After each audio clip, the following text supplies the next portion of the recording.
Davante Adams is a Las Vegas Raider. My goodness. What? We are recording this literally an hour after we went live, and now we're recording a video. Correct. And basically, we just want to talk about how this impacts dynasty values of so many different players. So first, let's talk about the trade detail. This is wow. No one expected this. At least we definitely did not. All right. So the Las Vegas Raiders get Davante Adams. Correct. The Packers then get a 2022 first. The Raiders first, which is the 22nd overall pick, and their second, which is the 22nd pick in the second round. So along with that, Davante Adams then signs a 5-year, $154 million deal. Highest paid wide receiver now in the NFL. Comes out to around $28.25 million per, which is crazy. I mean, we could have a different conversation on if we think that contract is really worth it for the Raiders. I don't want to get into that just yet, but I'm just thinking he's going to be 30 in December, and you sign him to a 5-year deal. You're going to be paying him $28 million when he's 35 years old. It's a conversation we can have for a different time. 100%. It's interesting. Okay. But let's talk about Dynasty. And by the way, that deal, apparently the Packers were going to match that deal. The Packers were prepared to match that deal, but this came down to Adam said, I want to play somewhere else. He wanted to go play with Derek Carr, one of his best friends for forever. They played at Fresno State together. We all know this. And they set some records together, and now they are back in Las Vegas. This obviously changes the landscape of Dynasty quite significantly. Or does it? Let's talk. So Davante Adams is the first player we need to discuss. And really what I want to do, Badake, is I want to go player by player and just discuss how we see their value changing. That's all we really need to talk about here. So for Davante Adams in particular, does he change in your rankings at all with this move? No, look, so for me, he doesn't. He's my wide receiver 12 in Dynasty. I think he stays there. The value is going to stay the same. He does lose, that 4-time Super Bowl MVP, that Super Bowl champion. Not 4 times. So 4 times MVP and Super Bowl champion in Aaron Rodgers. And then he goes to Derek Carr. So there is some different, you can say he got worse, but now he's going back to a connection that he already knows. He has already. So we have to see how that plays out, in my opinion, moving forward. I agree. So he's my wide receiver 12. He didn't change. He's still my 12. And I think for me, it came down to a couple things. I do think this is a worse fantasy situation for him. I will say that, okay? Agreed. You lose Aaron Rodgers, and now you go to a team that he will obviously dominate target share, but you also have Darren Waller there, Hunter Renfrow, Josh Jacobs. Like, there are still good weapons around you. So I don't think he's going to lose target share, but it's not like you definitely downgrade at quarterback. However, the reason he's staying the same for me is because he's got a 5-year contract. I mean, he's locked up for the next 5 years here. And honestly, when I look at my wide receiver rankings, it's hard for me to find a wide receiver out, below 12 to place him over. Do you know what I mean? Agreed. I completely agree. And I think that, I was expecting to move him down, to be honest. And then I looked at my rankings and I thought, I can't move him. I think there's so many conversations to have there. Obviously, we're not trying to get into that big conversation. But, like, if he went to any other team that he didn't have a relationship with the quarterback, that's different. Right. And I think that's why I keep the same. But one thing I do want to bring up really fast before we move on was the target share for Davante Adams, averaging 142 targets per year since 2016. I think that's definitely going to change. I think so? Really? I do, because there's a lot of mouths to feed, and we'll talk about that. Darren Waller, Josh Jacobs got some work in the backfield. Hunter Renfrow kind of emerged this past year. I don't think he automatically takes, he's not going to go to the Raiders and demand 142 targets.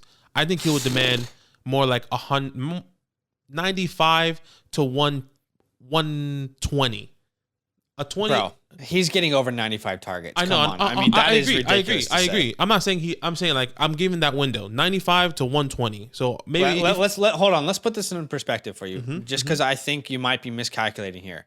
If he was to have 95 targets this year, that means he would have 5 per game.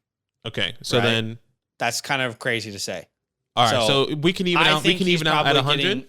I say he would get 9 targets per game. That feels safe to me. Okay. So if you take 9 times 18, that's 162 targets. To me, I feel like he's going to hit the 160 plus target range. I think Well, I don't know. I think with all these mouths to feed with Darren Waller and Hunter Renfrow, I think he's going to lose a percentage of that target. What's that look like? I don't know. Maybe he loses 10, 15, 20 targets for the season, which could in turn hurt him in a fantasy perspective. That's all I'm saying. I mean, I get it. Yeah. But I would also just say they're going to pay him almost $30 million a year. He's going to get the work. That's crazy. And if anything, to me, Hunter Renfrow takes a step back. Like let's talk about Hunter Renfrow here. Then, I agree. Because for me, Hunter Renfrow is the biggest loser here of anyone. To me, he's the biggest loser, right? I mean, I wouldn't avoid Renfrow necessarily in Dynasty, but I'm not actively going out for him. And actually, I looked back at our buy or sell series for Renfrow, and I said, look, there's going to be an alpha coming in. You need to sell Renfrow now at the highest value that you could. I think that was about 2 months ago. And I hope that you guys are able to do that. But I think there's just a less clear pathway specifically for Renfrow, because what was he surviving off of? Targets. It was all targets. So yes, he's a great route runner and he'll still be good, but let's talk about him because he did move down my rankings. I currently have him as my wide receiver 35. Where do you currently have him? Okay, I have him at 34. This is a guy that didn't move as well. You know, there's a lot of people that you can kind of argue. Somebody that I have, you know, in this range, I have Allen Robinson, Amari Cooper, Michael Gallup. I do believe he will still get some target share. So I couldn't move him down and I couldn't move him up. I think he's I already have him at my sweet spot, at his sweet spot. So I think that's okay. Yeah, to me, Hunter Renfrow is the biggest loser. Again, like he was surviving off of target share. Yeah. And now, let's be honest, there is no, like, if you had to choose one player to target every play, it's Davante on this team. It's not Hunter. So to me, I don't think Davante takes a step back. I think Hunter is really impacted here. And the reason let's talk about Darren Waller now. I don't think I think he might get less target share, but the offense is going to be more efficient, in my opinion, which means there could be more scoring opportunities for him. So maybe less volume, more opportunity. He was my tight end 6, still my tight end 6. I mean, again, I look at the tight ends. I thought I might be moving him down, but I'm not putting him over Pat Freiermuth, Dallas Goedert, Dalton Schultz, Dawson Knox, Noah Fant, Hunter Henry, these guys, Zach Ertz. You know, I'm not going to place those guys above Darren Waller. Yeah, at this point, I agree. And my only issue, or I guess rebuttal to this, is that Darren Waller was the guy being double teamed. Now, surely that's going to be Davante Adams. Darren Waller is going to be up with a linebacker. Maybe it helps. Exactly. Maybe this helps Darren Waller. He is also my tight end 6. I couldn't argue moving him above TJ Hawkinson because he's just a younger guy in a fantasy aspect. But I do believe he could definitely finish and probably will finish top 3 this year, just depending on how this, if he can stay healthy, and if Davante Adams is really going to get that double team, which I think there's no doubt he will. Darren Waller is going to be open in the middle every single time. Is going to feel like top 5 feels safe to me, but top 3 is a possibility. Yeah. Let's talk about Aaron Rodgers. Does he change in your rankings? No. Look, I mean, losing the best wide receiver. Look, I guess just a preference for me. No one really changed. I'll be completely honest with you. No one's really changed because there's still so many aspects that can happen, things that can happen. Aaron Rodgers currently my quarterback 16. He signs this extension. Apparently he knew about this deal, so he is gonna, if this is true, if he was aware of this trade and Davante Adams was going to go and he signed this contract, that means he was going to try for the next 2-3 years, however long he's really trying to stay on this contract and compete. Let's not forget who this guy is, a Super Bowl MVP, a 4-time, MVP of the league. I think he still stays up there with an extra 3 years.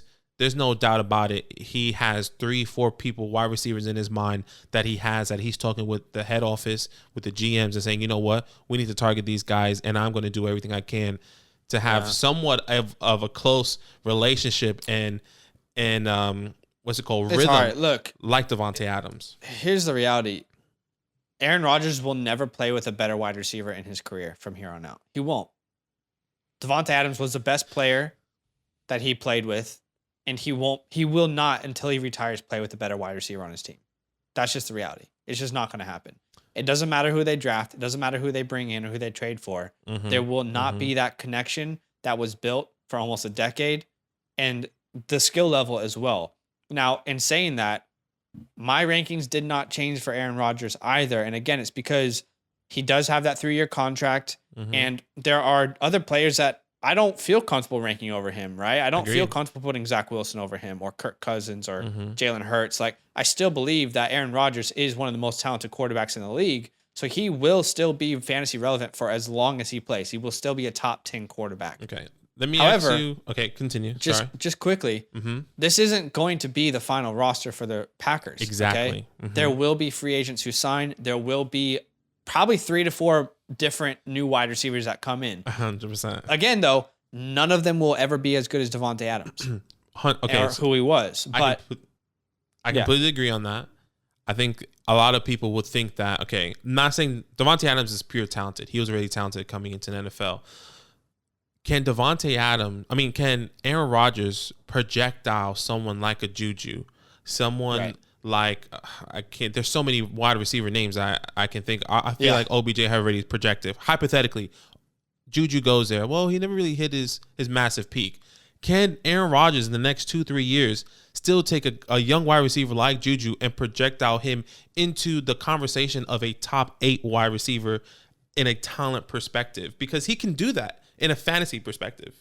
It depends on if the talent and the opportunities line up, yes. But someone like Juju is never going to be top 8. However, I have been an advocate to say, go get Juju for the last month or so, because I do believe he's going to sign in an advantageous position. Let's say Juju is there, and then they draft an Olave, right? I mean, Juju definitely becomes a top 20 guy in redraft. In Dynasty, you have to determine where you want to spend value on him. But Aaron Rodgers has proven year after year and decades that he has made wide receivers relevant regardless of their skill set. You know, Davante Adams was a different type, but you look back in the history, he's had good wide receivers that he's made great. So exactly. I mean, exactly. There's definitely still opportunities for wide receivers to take bumps if they sign here. I wanted to talk about Derek Carr because for me, Derek Carr definitely moves up in my dynasty rankings. Right. And I think for you, he stays the same. I don't know if that's what you said in the live stream, but I don't know if that's changed since we've done this research. Is that right? Yeah, he does stay the same. He's my QB 20. He's another guy that I don't know if I can move up. I understand. And there's so much things that are going to happen. You know, there's talks about him, like the contract extension for Derek Carr should be solidified for the next 4 to 5 years, which then can probably change my mind. There's a lot of things that I need to see before moving him up, but I have him in my sweet spot, he's in my top 20. He's my 20th quarterback, and I think that's okay for me right now. He was my 20. He's now my quarterback 17, and maybe he should be higher, to be honest. I mean, look, you just got the best wide receiver in the NFL on your team. You just got the best wide receiver in the NFL on your team, and he is signed to a 5-year deal. And that almost cements your future with this team. Not only do you have Davante Adams, you also have Darren Waller, Josh Jacobs, Hunter Renfrow. Agreed. So for me, there's absolutely no doubt that he gets a contract extension.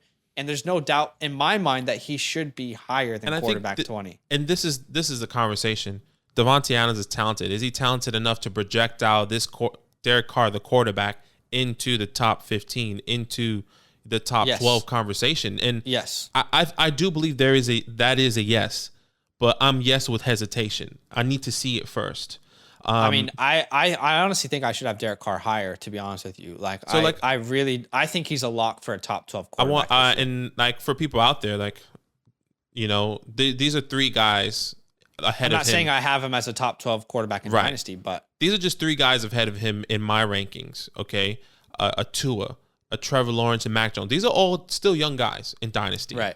You know, I don't know if I can move him above some of these guys because I do believe, you know, all these conversations. It's hard, man. All these conversations, Trevor Lawrence, quote unquote, the Peyton Manning, Andrew Luck, Tua Tagovailoa, a dual threat quarterback, a guy that has kind of projected, you know, and then Mac Jones, guy with Bill Belichick, the thought process of the mindset. There's so many conversations you can have. I get that. Derek Carr up. Let me say this. I mean, guys like Kirk Cousins, he should not be ahead of Derek Carr. I have him ahead. He should not. He shouldn't be. The reason why I have him ahead is because he has proven what he has done with Justin Jefferson.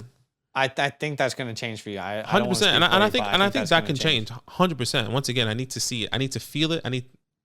But like you know me, I'm all about like I need to see it. I need to feel it. Like you know what, I have that feeling now that Derek Carr can move up. You got to project what is going to happen, not just what has happened. So look, Derek Carr definitely goes up in my.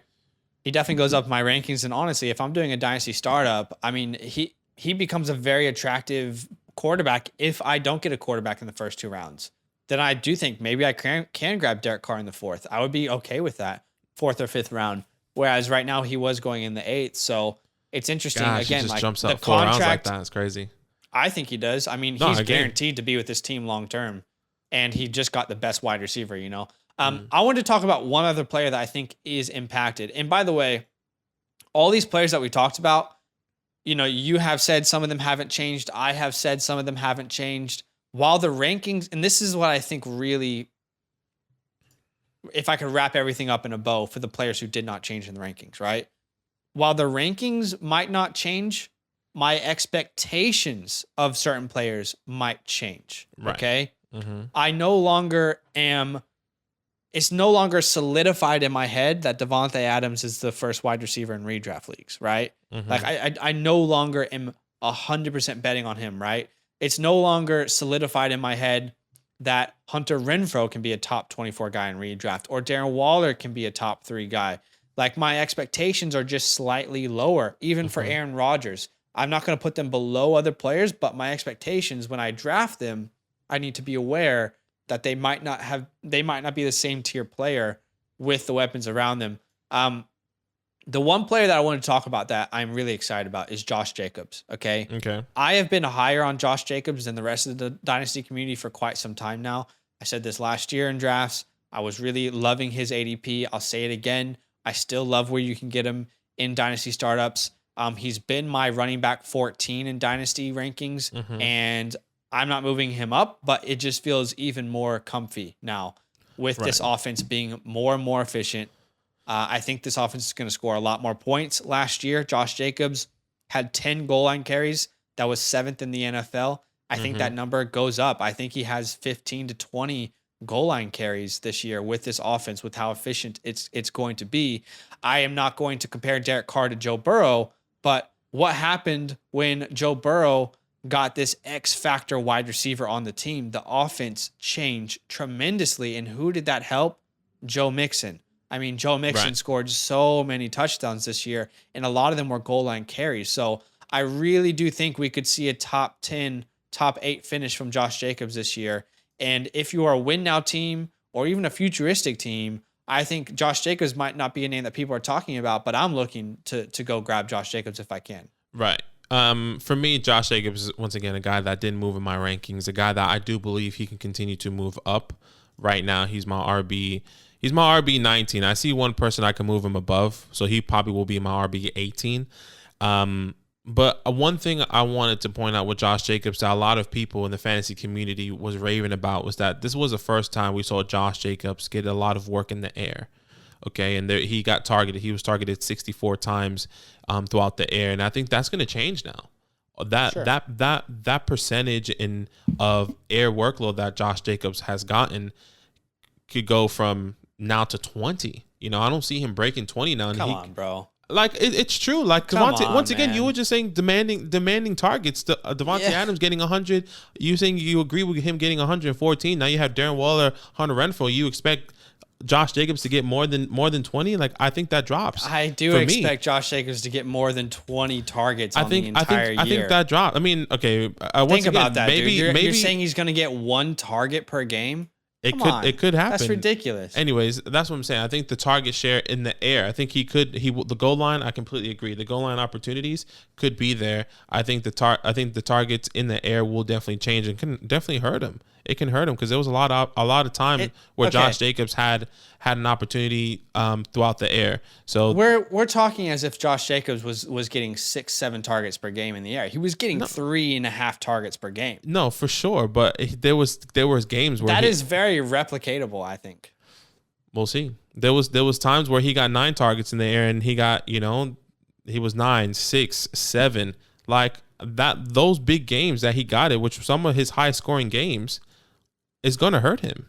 But once again, I that can don't change. think we're talking about. I think that can change as well because of the goal line. Because I agree with you with the goal line opportunities. Like he'll probably get less targets and more goal line opportunities where he gets more touchdowns. We're talking about Joe Mixon, who had 48 targets last year. Josh Jacobs, who had 64. So I mean, I think the number comes down, but not to 1 per game. Like that is just ridiculous. I'm just saying.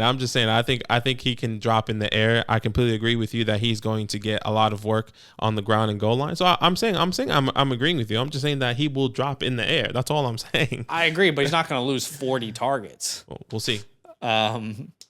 Anyway, yeah. So there's a lot of. Is there any other players that change for you?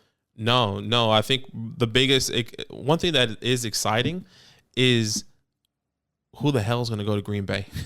You know, for sure. Like who is going to be that guy? Because Juju goes there, whoever goes there, Juju, OBJ, they skyrocket. Jarvis Landry, in a fantasy, one of the rookies, exactly, one of the rookies, and that we were having the conversation on the live was that one of these rookies can be in contention to be, you know, a top 3 pick that are going to the Green Bay Packers.